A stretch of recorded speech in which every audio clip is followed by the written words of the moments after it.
Cześć wszystkim, witam Was na kanale Sketchcam. Ja jestem Kam i dziś znowu zabierzemy się za rysowanie anonimowych wyznań. Zapraszam! Zacznijmy od samego wyznania. Witaj, nie potrafię kochać. Jestem pozbawiony jakichkolwiek pozytywnych uczuć. Im jestem starszy, tym mniej czegokolwiek czuję.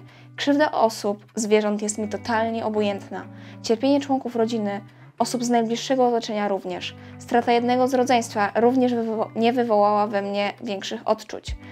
To był pierwszy przebłysk świadomości, że coś chyba jest ze mną nie tak. Życie płynęło i jakoś to było, acz wciąż czegoś było mi brak. Aż nagle poznałem kobietę. Różniło nas wszystko od stylu bycia, priorytetów życiowych, gustu modowego, pochodzenia przez rozumienie słowa rodzina, aż po wizję macierzyństwa. Acz usilnie nas do siebie ciągnęło. Pomyślałem, wow, to musi być miłość. Życie jednak brutalnie udowodniło, że było to tylko zauroczenie. Zdradziłem nie raz i nie dwa, wciąż poszukując tego swojego kawałka szczęścia. Najgorsze jest to, że nawet nie czuję wyrzutów sumienia. Aktualnie tkwię w chorym układzie z dwoma kobietami, z których jedna jest moim skrajnym przeciwieństwem, druga zaś to moje mentalne, lustrzane odbicie.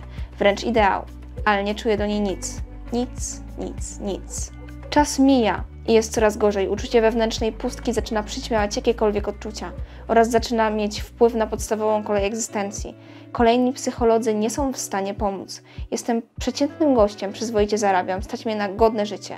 Mam normalną rodzinę, żonę i perspektywy na dom, dzieci, psa i ogródek, ale nie umiem tego zbudować ani się tym cieszyć.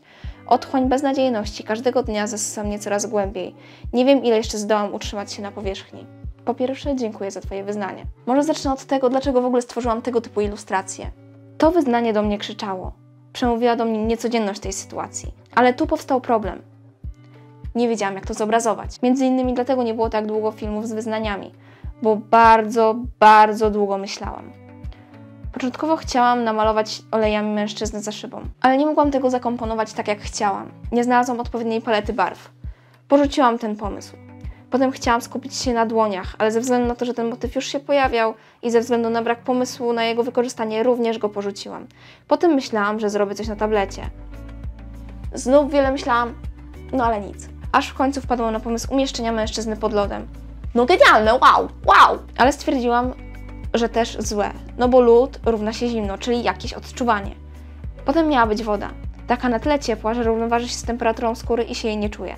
Jest okej. Ale nie mogłam tego zakomponować. Znowu. Problem był taki, że nie wiedziałam, jak dobrze ułożyć ciało pod wodą. I wtedy przyszedł pomysł rzeźby.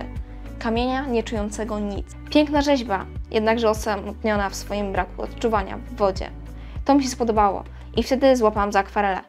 Był to spontaniczny wybór, tak jak zrobienie tego kolczyka. Początkowo kompozycja nie siadła jak powinna. Akwarele porobiły plamy. Chciałam rzucić to w cholerę, ale rozwiązałam to inaczej. Zobaczycie to za chwilę. Tutaj chciałam poruszyć pewną kwestię, zanim popłynę dalej w opis tej pracy. Jak wiecie, ja nie mam nic wspólnego z psychologią, ale chciałabym powiedzieć coś przydatnego, coś co pomoże. Zapytałam więc o radę. Bardzo dziękuję. Moim zdaniem najlepiej wyedukowaną osobę ze znanej mi części YouTube'a, Ewę z kanału Psycholożka. Kto jej nie zna, w te pędy proszę iść, lajkować, subskrybować i oglądać. Ale to już. Więc to, co zostało mi zasugerowane, ja również przekazuję. Autorze, jeżeli to oglądasz, spróbuj wybrać terapeutę zamiast psychologa, gdyż terapeuta dysponuje, powiedzmy, innymi narzędziami niż psycholog. Jest taka możliwość, że jest to kwestia jakiejś traumy, która została przez Ciebie wyparta. Może coś jeszcze innego. Ale punkt jest jeden. Spróbuj terapeuty, może to pomoże. I drobna rada ode mnie. Otwórz się na to, otwórz się na zmiany i się ich nie obawiaj. Bo nie zawsze coś idzie po naszej myśli i kwestią jest to, żeby jakoś sobie z tym poradzić. I to chyba symbolizuje proces twórczy tej pracy. Z założenia miała być to czysta akwarela, a jestem tutaj używając dodatkowo długopisu, przycinając pracę, przeklejając. Wyszła lepiej niż się spodziewałam. Ostatnio często dodaję ten typ obrysu długopisowego do prac. Strasznie mi się podoba.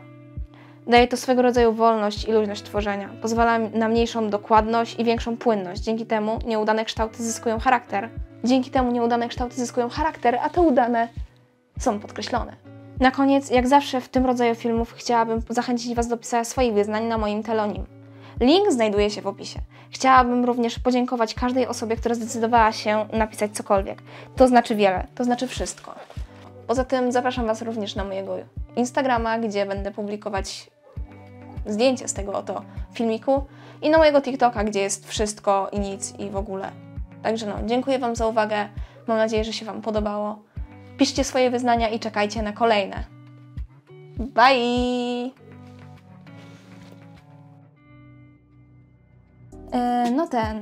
Ja nie zmuszam, ale może zostawisz komentarz, lajka albo suba, albo wszystkie.